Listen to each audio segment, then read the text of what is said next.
Bem-vindas ao Deixa Ela Falar, o podcast da Deixa Ela Treinar. Eu sou Fernanda Dias, fundadora da Deixa Ela Treinar, e aqui a gente fala sobre empoderamento feminino e transformação social através do esporte. Toda quarta-feira, às 19 horas, no YouTube, no Spotify, vai ter um episódio diferente com mulheres incríveis, trazendo assuntos super relevantes dentro do universo feminino. E hoje eu trouxe uma convidada super poderosa para falar com vocês, que é a Fabiana Duarte, mãe do Lorenzo, atleta corredora de aventura, doutoranda em educação física, para compartilhar um pouquinho sobre maternidade e a vida esportiva dela. Fabiana, seja bem-vinda ao Deixa Ela Falar. Muito obrigada, Fernanda. Pode falar, tá? Porque ela tá morrendo de vergonha, mas se ela tivesse essa vergonha para correr, ela não ia sair do lugar. Fabiana é uma baita atleta, inspiração para muitas mulheres, não só de fora, mas nível Brasil. Uma modalidade extremamente desafiadora, não só para mulheres, mas para homens também, né, Fabiana? E eu gostaria que você se apresentasse, falasse um pouquinho de você para a galera que está ouvindo e assistindo a gente. Primeiro, Fernanda, quero agradecer a oportunidade de estar aqui. É muito bacana esse projeto Deixa Ela Falar, eu já conhecia a Deixa Ela Treinar e essa ideia foi super bacana. Obrigada. Está trazendo discussões muito importantes, né, para a gente, para as mulheres, o feminismo. E você está de parabéns. E Valeu. Obrigada, me senti muito honrada com esse convite. Imagina. Bom, eu sou Fabiana, né? A Fernanda já falou, sou atleta de corrida de aventura e sou estudante de doutorado na UFJF. E eu estudo mulheres na corrida de aventura. Que máximo! E a corrida de aventura, né, para quem não sabe, é um esporte pouco conhecido, né? É um multiesporte praticado em equipes, onde a categoria principal é o quarteto misto. Onde tem a obrigatoriedade de ter ambos os gêneros na equipe, nesse quarteto. Só que a gente encontra a maioria das equipes formada por 3 homens e apenas uma mulher. Então, é um esporte dominado pelos homens. E as competições são provas que podem durar de 8, 10 horas até 5 dias, 7 dias de competições direto, envolvendo as modalidades de mountain bike, trekking, canoagem e orientação cartográfica. E técnicas verticais também, que pode ser um rapel, uma escalada em rocha, né? E eu pratico corrida de aventura desde 2008. Eu comecei eu sempre gostei de esportes ao ar livre, né? Desde 2002 eu conheci o mountain bike e venho praticando. Aí depois eu comecei a fazer travessias, né, de montanhas, Petrópolis, Teresópolis, tudo. E aí fui convidado por uma equipe de Petrópolis para compor o quarteto, que eles estavam em busca de uma mulher que gostasse assim de aventura. E aí eu comecei e não parei mais. E desde então eu venho correndo, já corri com várias equipes de vários estados brasileiros. Olha, né? que legal. E virou uma paixão mesmo. Que máximo! E Fabiana, obrigatoriamente o quarteto misto tem que ter pelo menos uma mulher na composição da equipe. Isso. Eu me interessei em estudar esse esporte, inclusive, porque na minha dissertação de mestrado, eu estudei a única equipe que tem notícia que foi formada somente por mulheres. Olha. Mas desde o surgimento do esporte, que surgiu na década de 90, na Nova Zelândia, tem essa característica de ser o quarteto misto. Ninguém sabe exatamente por quê, né? Mas aí essa equipe brasileira, né, a equipe Atena, que eu estudei ela, fiz um estudo de caso, você já até entrevistou a Chubi, que foi a idealizadora da equipe, compôs uma equipe só de mulheres e elas tiveram muito sucesso, vencendo várias provas importantes, competindo contra equipes tradicionais na formação, 3 homens, derrubando esse preconceito da força masculina, da hegemonia dos homens, né? Mostrando que as mulheres têm muita resistência, muita força também, porque é um esporte de resistência física e psicológica. Sim. Né? Que você passa dias e noites em locais assim, afastados, né, dos centros urbanos, né, em meio à natureza. é um esporte autossustentável, você tem que levar uma mochila com todo o equipamento que você vai utilizar, comida, né? A logística do esporte é muito difícil. Então, assim, essa questão da inserção da mulher no esporte me chamou atenção. Então, eu fiz um estudo com a equipe Atena, né, sobre todas as dificuldades que elas surgiram. E o curioso é que essa regra de gênero, ela deu uma mudada depois do surgimento da Atena, porque antes era, como você disse, é obrigatório ao menos uma mulher. E aí, quando foi a equipe de 4 mulheres e começou a incomodar o cenário, passou a redação dessa regra, pelo menos no Brasil mudou, e virou pelo menos equipes mistas. Aí elas tiveram que convidar um homem para correr junto. Olha! Teve que ser mistas em gênero, porque antes era tem que ter mulher na equipe. Mas a equipe só de mulher incomodou também não tanto. Pode. Se for para ganhar, não, né? Alguma coisa assim. Isso.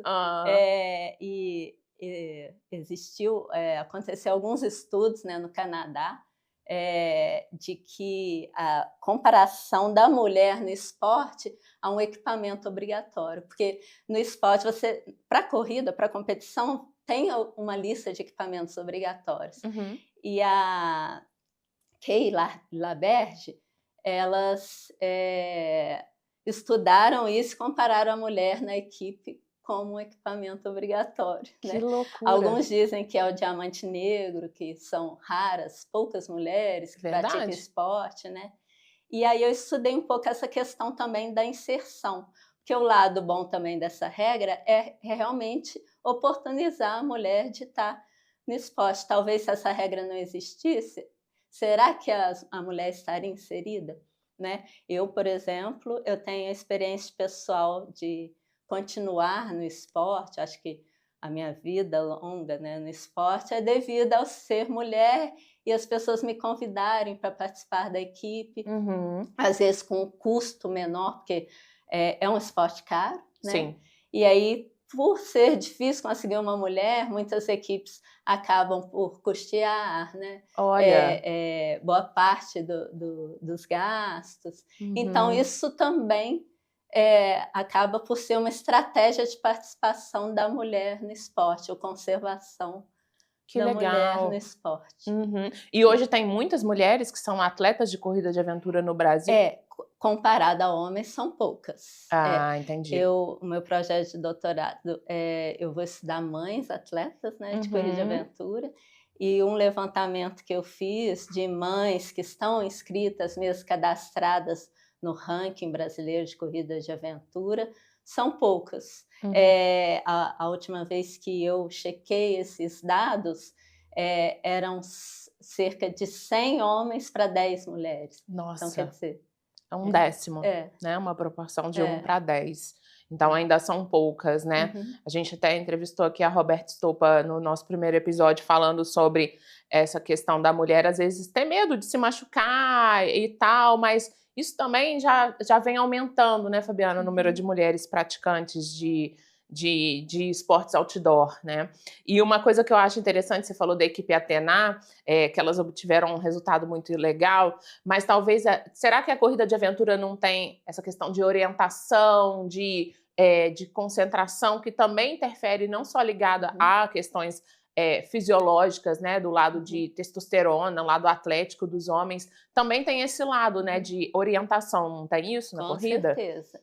E você acha que pode ter sido isso também que ajudou as mulheres a se destacarem na equipe Atena? É uma prova de estratégia, com certeza. Inclusive, elas reconheceram isso, que a equipe delas era muito forte na estratégia e também no cuidado de si. Olha que legal. Por mais que a gente queira, às vezes no feminismo, fugir dessa questão do cuidado, né, desse estereótipo, né, que a mulher é cuidadora, e muito se fala num papel da mulher na equipe, que também é esse, né, de estrategista, de cuidar de si e dos outros, porque é um esporte que às vezes machuca muito o pé, que são longas travessias de trekking. Às vezes numa prova longa se somar as pernas de trekking, né, pode dar quase 100 quilômetros, 80 quilômetros. Então, o cuidado de si é muito importante. Uhum. E aí essa questão também foi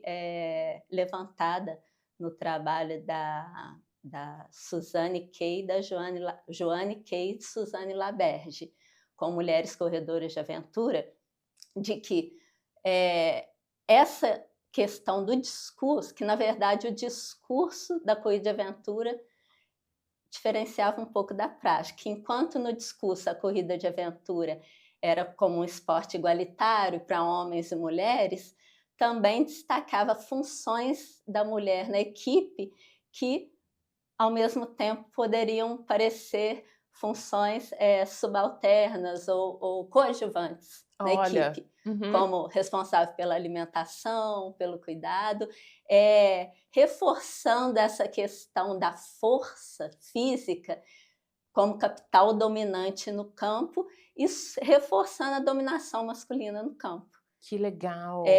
Fazendo com que as mulheres, né, esse estudo foi à luz dos estudos de Bourdieu, né, na questão do campo, hábitos, e aí ela encontrou esses achados. Nossa, né? Então que não necessariamente a força física seria responsável pelo sucesso das mulheres dentro da equipe, por elas terem essas outras características, né? De cuidar de si e de estratégia, né? De ser mais uma prova mental, às vezes, cognitiva. Né? Inclusive, essa questão, ela vai para todas as equipes.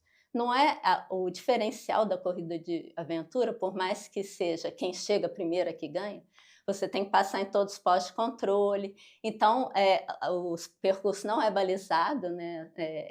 Cada equipe tem a sua estratégia de escolher o melhor caminho, né? As equipes recebem um mapa algumas horas antes da prova e vão trabalhar nessa logística de alimentação, vai fazer tipo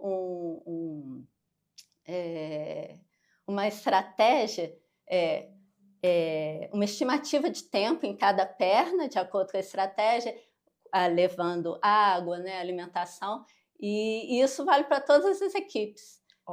Uma equipe que tem um bom navegador vai ser melhor. A questão de gênero aí seria secundária. E uma coisa que encontrei nesse estudo com a equipe Atena é que quando eu perguntava para elas sobre as dificuldades, né, querendo que elas falassem alguma coisa por ser uma equipe só de mulheres, elas não viam essa questão de gênero para elas, estava tão superada, porque elas eram super atletas, elas eram muito treinadas.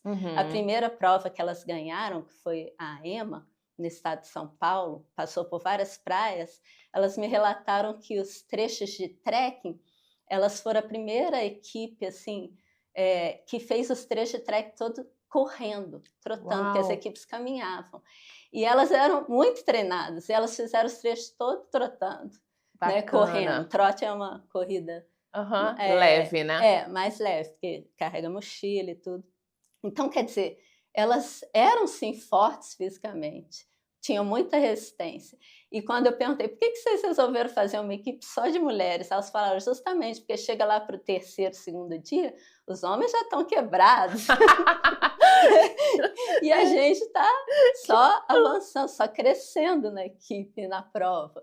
Então a gente e elas eram muito amigas também. Que massa. Então a gente quis fazer esse entrosamento em equipe, é muito importante, porque você fica, imagina, 5 dias no meio do mato. Nossa! Você tem que estar muito entrosado com essas pessoas, vira a sua família, vira o seu objetivo de vida naquele momento. Você não lembra de casa, dos seus afazeres, da sua rotina. O seu objetivo é chegar no próximo PC.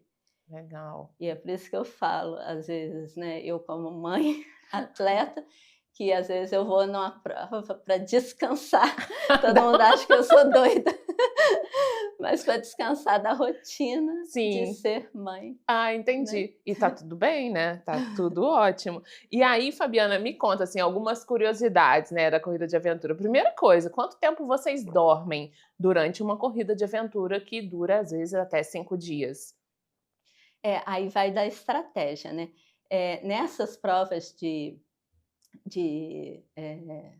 expedicionárias, né, de 3 a 5, 7 dias, algumas provas têm Dark Zone. Dark Zone é uma parada obrigatória, porque senão vai ter equipe que vai direto. E aí até o doping, porque como é um esporte amador, não tem antidoping. Então, se não tiver um Dark Zone, tá arriscado ter equipe que não vai nem parar. E às vezes algum trecho perigoso também, por exemplo, uma técnica vertical à noite, numa cachoeira, ou um trecho de remo com corredeiras à noite, às vezes ou deixa rolar, ou tem um Dark Zone para esperar amanhecer, uma parada, por exemplo, obrigatória de 1 hora, e fora isso as equipes fazem suas estratégias. Às vezes de parar no próprio AT, que é a área de controle, a área de transição, me desculpe. Mudança de modalidade, por exemplo, você vai deixar a bicicleta na área de transição para iniciar o remo. Aí ali a equipe dá uma descansada, uma reabastecida, né? Se tiver alguma estrutura na AT, algumas provas têm estrutura de barraca, ou não. Às vezes no meio da trilha, quando um atleta está com muito sono, acontece de dormir remando, dormir pedalando, cochilar mesmo. Aí a equipe fala, vamos dar uma parada, a gente costuma falar uma torada, de meia hora, porque já está provado que 20 minutos a meia hora é o suficiente para só retomar as funções cognitivas. Sim. E às vezes para o navegador, se ele tiver com muito sono, começa até a errar o caminho, né, se perder no mapa. Então aí tem essa estratégia. E como equipamento obrigatório, a gente tem que levar ou um saco bivac, que é um saco, é menor que um saco de dormir, ele é bem fininho, tipo um cobertor de emergência que os bombeiros usam. Sim. Aí só para manter a De temperatura. alumínio, aquele?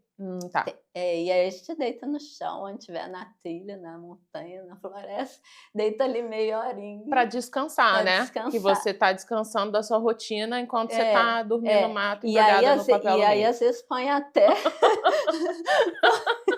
Parece diferente. Conta mais. É um descanso diferente, mas aí às vezes coloca até o despertador mesmo, em alguns tipos de relógio pode, porque senão a gente vai embora. Levanta e vai correr, vai pedalar. Olha, que legal. E o banheiro, Fabiana? A pergunta que não quer calar. Como que funciona? O banheiro é natural. É natural. Entendi. Aí corrida sustentável, aí leva papel higiênico, leva lenço. A gente costuma levar o lencinho umedecido, que é o banho. O lenço umedecido, aí você tem que trazer o lenço. Tem que trazer de volta, né? E o resto o lenço sujo. Terra. Tá. Mas eu costumo falar, a melhor coisa que tem é cagar no mato. É uma sensação de liberdade. Gente, quem não cagou no mato ainda caga, porque deve ser muito bom.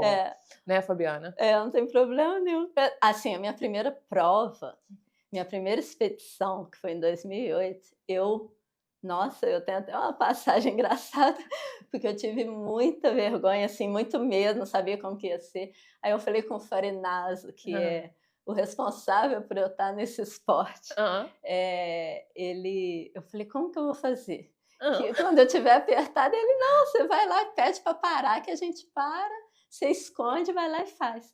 E aí essa prova foi uma das primeiras expedições, foi a final do Mundial de Corrida de Aventura em 2008.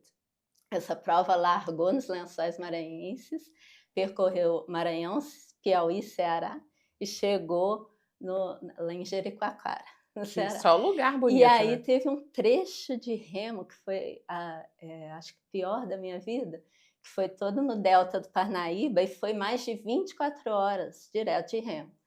E aí me deu vontade de fazer o número 2. E aí eu falei, como que eu vou fazer? Não tinha nem como atracar, porque era um mangue, assim. Nossa! E aí eu comecei a passar mal. Aí eu tinha alucinações, assim, porque eu já estava desidratada, estava muito quente.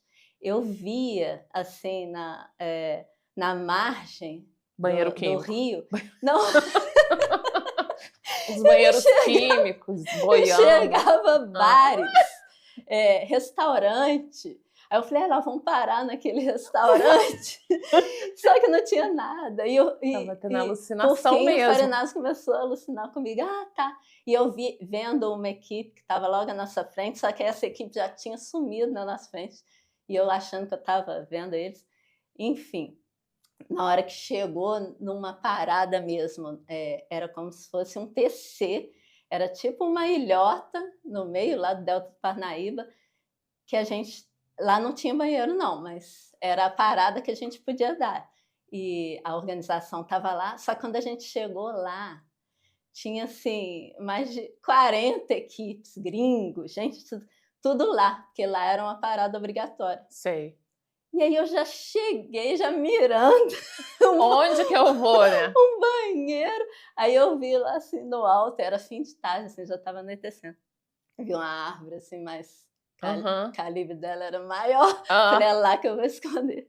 Fui correndo com o lencinho e descido na mão. Na hora que eu cheguei lá perto, assim, já estava ocupado. Tinha um banheiro, já lá, tinha gente lá. Já tinha um cara agachado, aí não deu tempo, tive que agachar do lado. Ai, dá licença. Era um gringo. Opa, dá licença. E foi lá mesmo, cagando no mato com o gringo. Muito bom. A árvore era larga, né? Ok. Ai, faz parte, né, Fabiana? E aí tem muita história. Eu falo que corredor de aventura é igual pescador, corredor de aventura. Tem muita história. Tem muita história, inclusive mentiras, verdades e mentiras, né? Mas muito legal, Fabiana, as suas histórias. Todo mundo acha que é mentira. Vamos lá, Fabiana. Você começou a praticar a corrida de aventura em 2008. O Lorenzo ainda não tinha nascido, né? E aí eu quero saber, assim, como que você concilia a questão da maternidade, né? Eu também sou mãe e às vezes bate assim, poxa, vou sair para treinar agora, com quem que eu vou deixar meu filho? Ou existe alguma culpa, assim, da nossa parte, né? Daquela obrigação de estar sempre presente na vida dos nossos filhos e tal. E eu queria saber como que você começou a conciliar os seus treinos, como que era antes e como que é agora, junto com o Lorenzo fazendo parte da sua vida, né? Então, tem muita diferença, né? Antigamente, quando eu era solteira, não tinha o Lorenzo, meus treinos, finais de semana, duravam 8 horas de treino. Eu saía de bicicleta e parava lá na represa, pegava o caiaque, remava, não tinha hora para voltar, né? E hoje em dia, com a maternidade, tudo modificou, é diferente, né? Por mais que a gente tenha essa liberdade,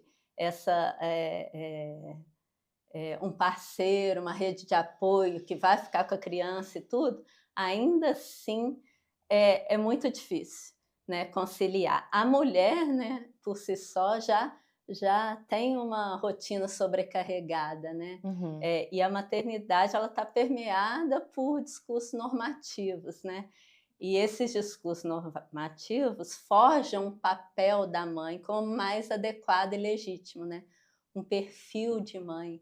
Só que a gente sabe que tem maneiras plurais de maternar, né?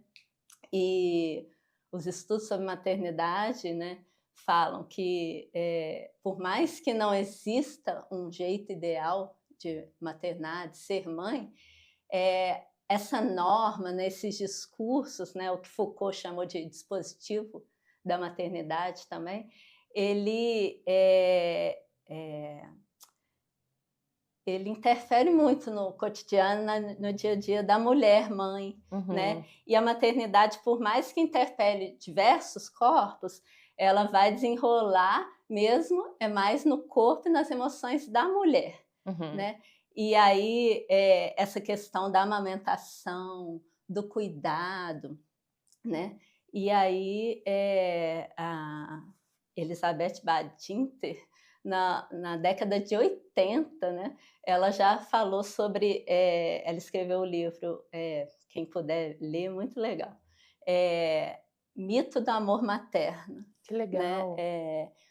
Porque esses discursos, eles, disfarçados de cientificidade, né, na religião também, eles comparando a mulher como se fosse a natureza da mulher, né? compara a mulher às questões da natureza e o homem à cultura.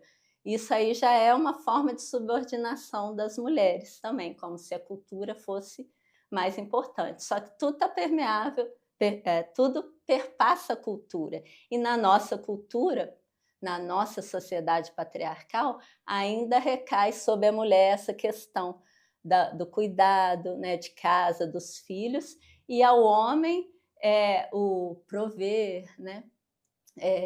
Então, isso sobrecarregou muito a mulher, porque hoje em dia, no século XX, a mulher, além de trabalhar, né, de também prover a casa, ela não conseguiu se livrar desse acúmulo de funções, porque esse trabalho invisibilizado, né, de casa e do cuidado, né, ainda recai na nossa sociedade patriarcal mais sobre a mulher. Sim. Né? Então, é muito mais difícil para uma mulher que trabalha, que estuda, né? E que tem filho, ainda que é mãe, ainda treinar. Né? Sim, se manter ativa, não ser sedentária, né? E ainda ser uma atleta competidora, né, Fabiana? Isso. E como que você fez para conciliar essa sua rotina? Então, aí eu costumo sair para treinar bem cedo. Bem cedo que horas? Não, bem cedo assim, eu até tenho amigas que treinam mais cedo que eu. Por enquanto eu estou conseguindo assim, sair 6h30, nem é tão cedo. Mas aí nessa hora o Lourenço ainda está dormindo, né? E quando eu retorno lá para 10h30, quando eu me atraso mais no mountain bike, que é um pouquinho mais demorado, aí eu vou fazer dever com ele, tudo. Eu não tenho feito almoço. Antes eu gosto até de cozinhar. Não é uma obrigação minha em casa. Sim. A gente combinou de pedir comida, né? Aí eu ou como fora com ele, eu peço comida, e isso já me deu uma autonomia maior de tempo no dia a dia. Porque o cozinhar, você ainda vai ter que arrumar a cozinha. Eu não tenho ajudante, né? Então eu faço tudo isso. Aí levo para a escola, a maioria das vezes sou eu que levo, né? Por mais que tem dias que o pai busca, o pai leva, acaba que eu abracei para mim também mais essa questão. Então isso é difícil. Aí quando eu não consigo treinar de manhã cedo, é muito difícil eu ter um outro horário para treinar o aeróbico. E na academia eu treino depois que eu deixo ele no colégio. Que aí eu deixo no colégio, vou para a academia, é o horário mais vazio. Aí meia horinha eu faço treino, né? Mas é o que você falou. Às vezes você não consegue se concentrar muito no treino. Você já está lá treinando pensando, nossa, hoje tem que levar isso para a escola. Hoje é dia do brinquedo, hoje é dia da merenda saudável. Hoje do cabelo maluco, né? E isso tudo afeta mais a mulher. Lá em casa, pelo menos, é assim. E, pelo que eu tenho visto, né, essa preocupação acabou por ficar mais na esfera feminina. Sim. Porque parece que o homem, tipo assim... ela vai dar conta, né? Talvez a culpa seja um pouco nossa também, né? De achar. E aí, quando eu deixo por conta dele, eu também não consigo me desligar. Eu fico assim, será que ele lembrou de fazer isso? Colocar isso na lancheira? Entendi.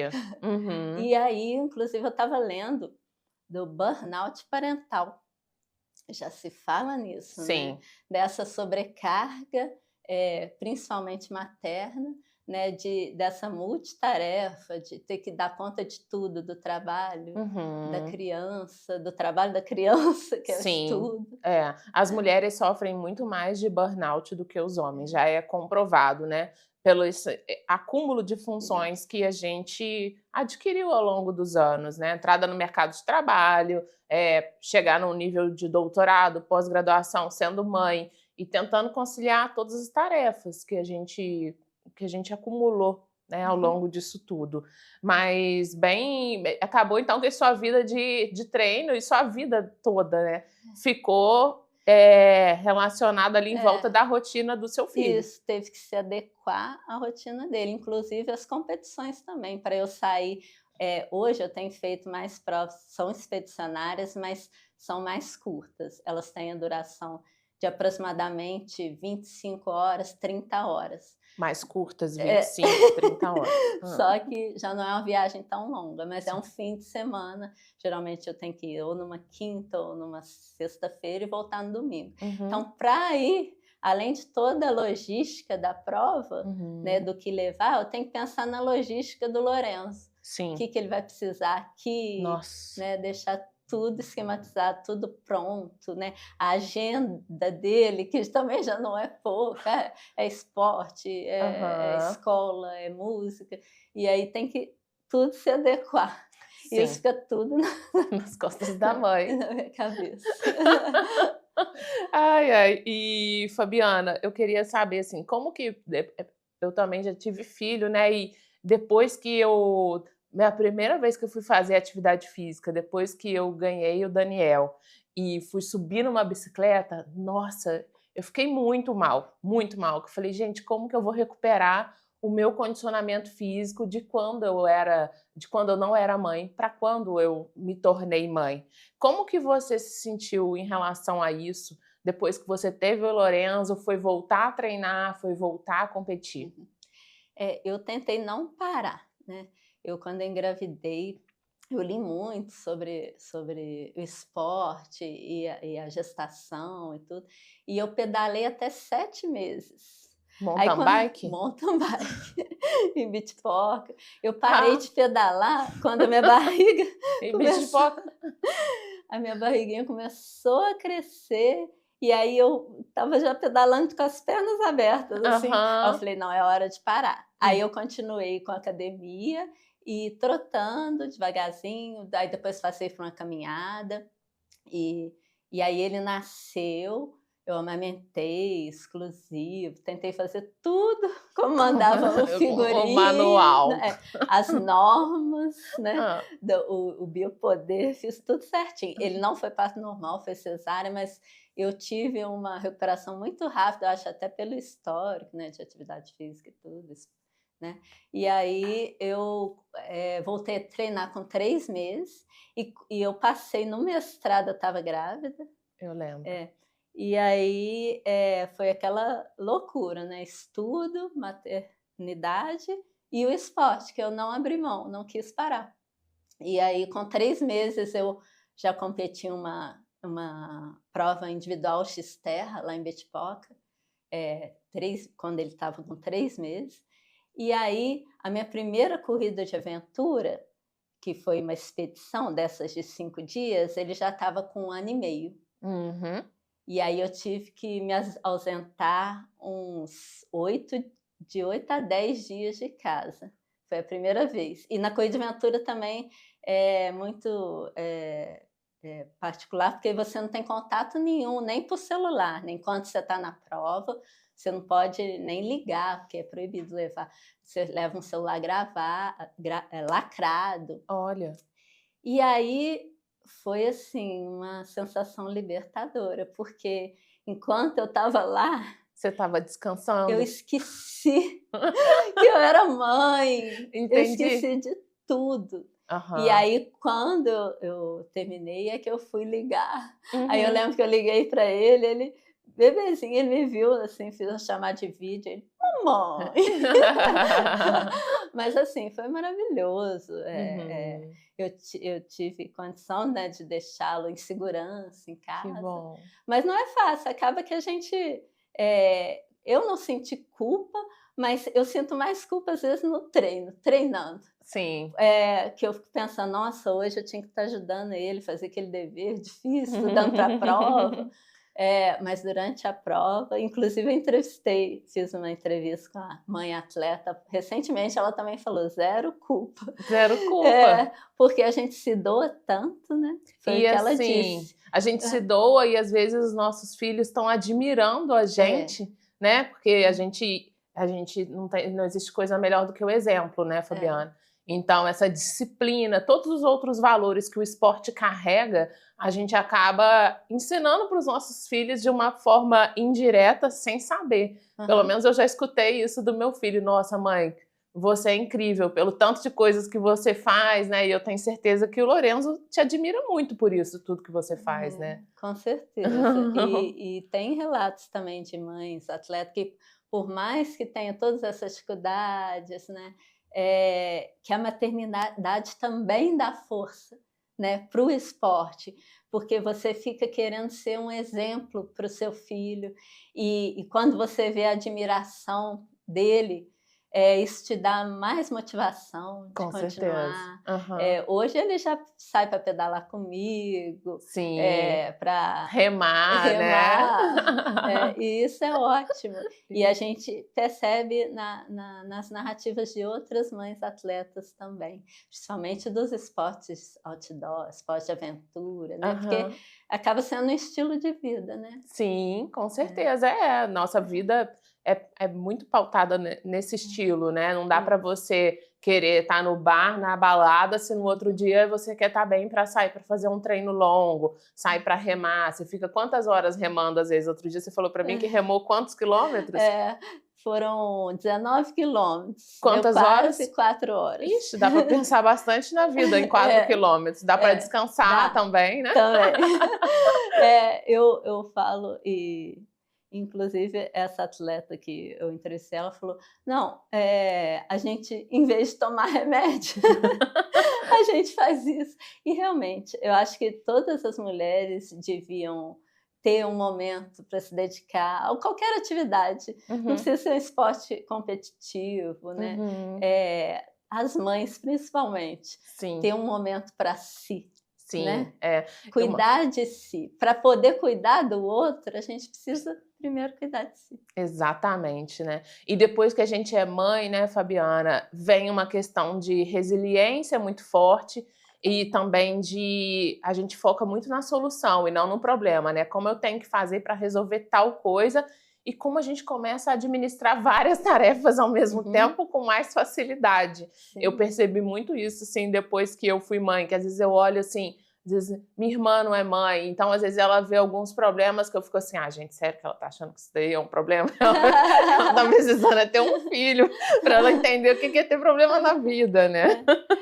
Isso é outra questão também, que hoje em dia as mulheres têm essa oportunidade, esse privilégio da escolha. De ser né? ou não mãe. Como que o desenvolvimento, né, essa evolução, né, que a mulher antigamente tinha vários filhos, hoje você vê as mulheres tendo 1, 2 filhos, ou até optando por não ter e não tem problema. Sim. Apesar de que essa escolha também não é individual, mas perpassa o social, porque a mulher que faz essa escolha, ela sempre estará sendo julgada, né, pela essa sociedade, né, normativa. Ué, mas você não vai ter filho? Você vai ficar para titia?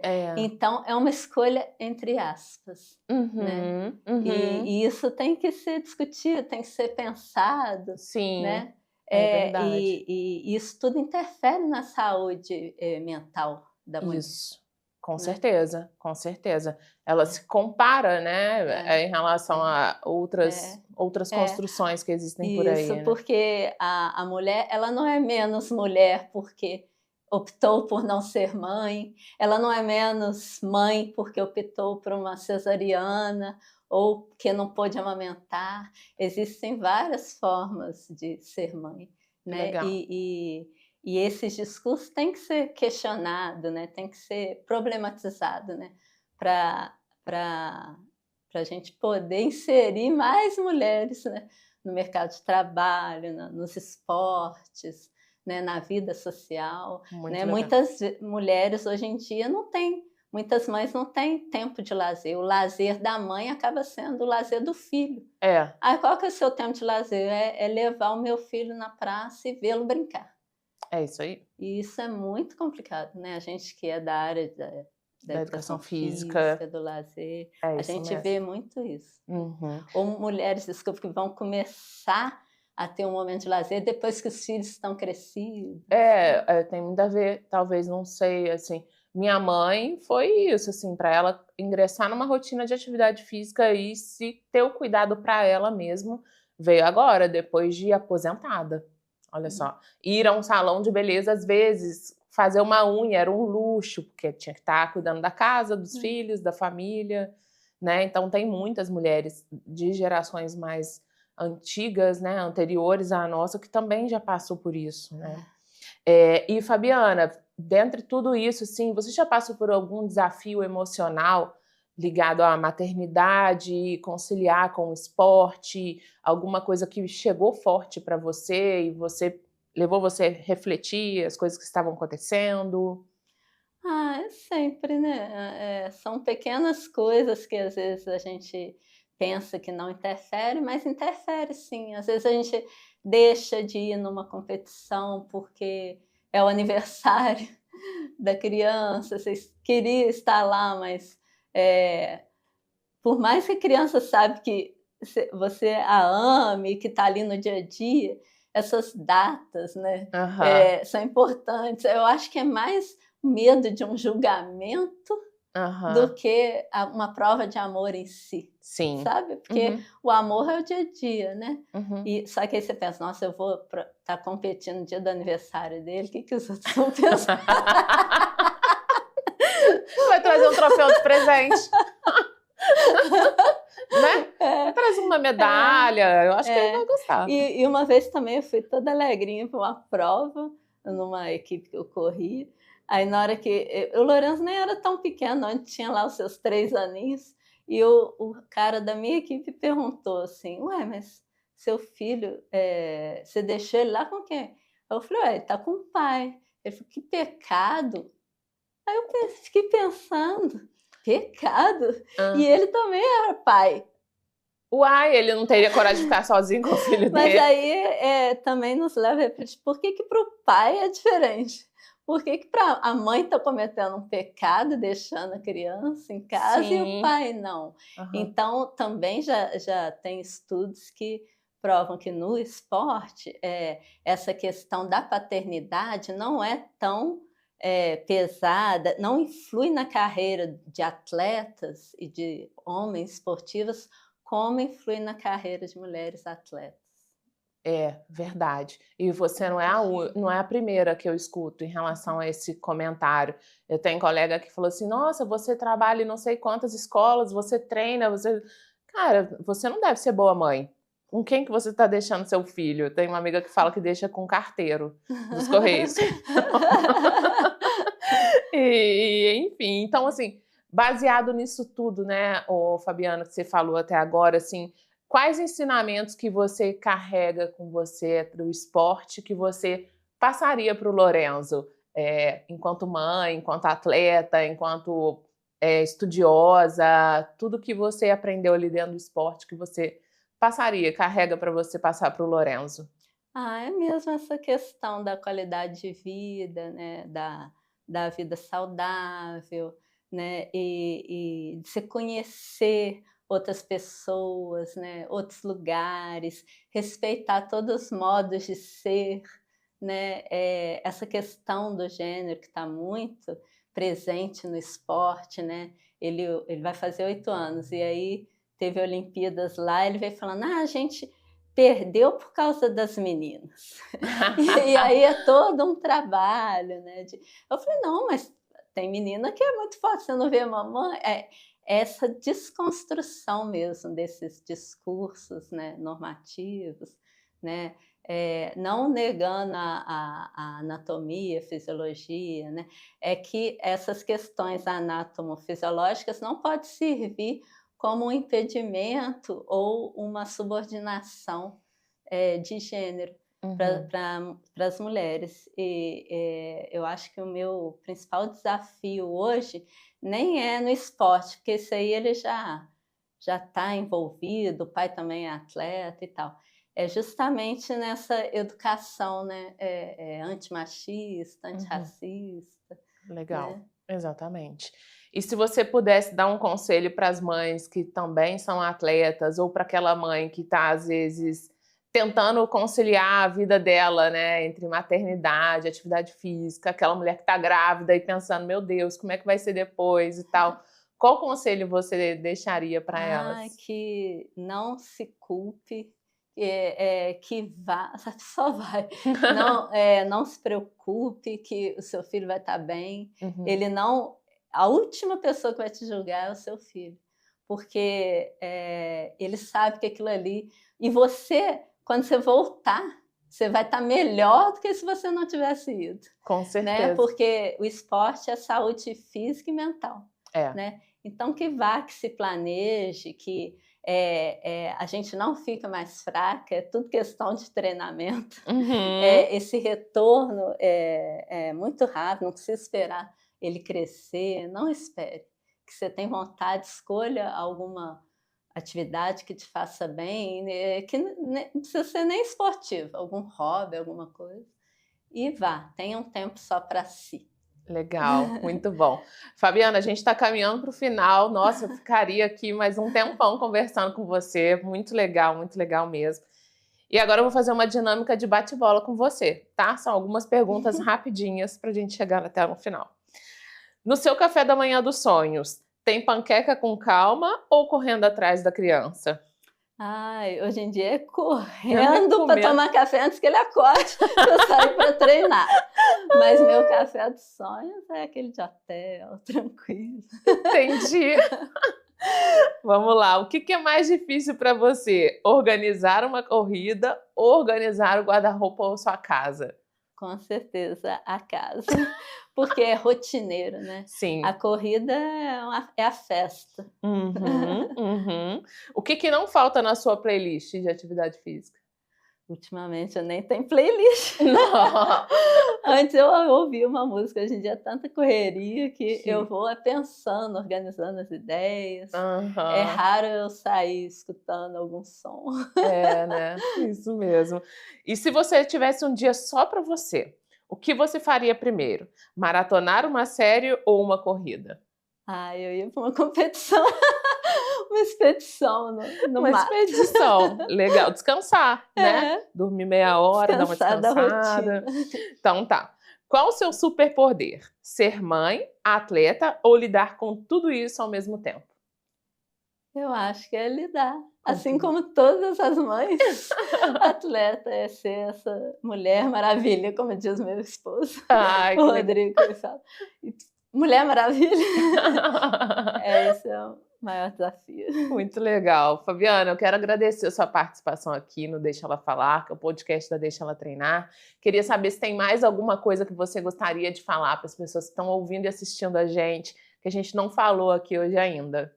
É isso mesmo, que não tenham medo, vai para a natureza. Eu tenho uma frase assim que acho que é de um autor desconhecido, mas que eu posto em algumas fotos minhas, que diz o seguinte: se você tem medo da aventura, tenha medo da rotina, porque ela pode matar. Verdade, muito bom, muito bom. Bem, pessoal, chegamos ao final aqui do nosso 4º episódio do Deixa Ela Falar. Semana que vem tem mais episódios no YouTube, toda quarta-feira, às 19 horas, YouTube, Spotify. E vocês encontram a gente também no Instagram, @Deixa Ela Treinar, e no TikTok, Deixa Ela Treinar. Muito obrigada, Fabiana. Obrigada a você.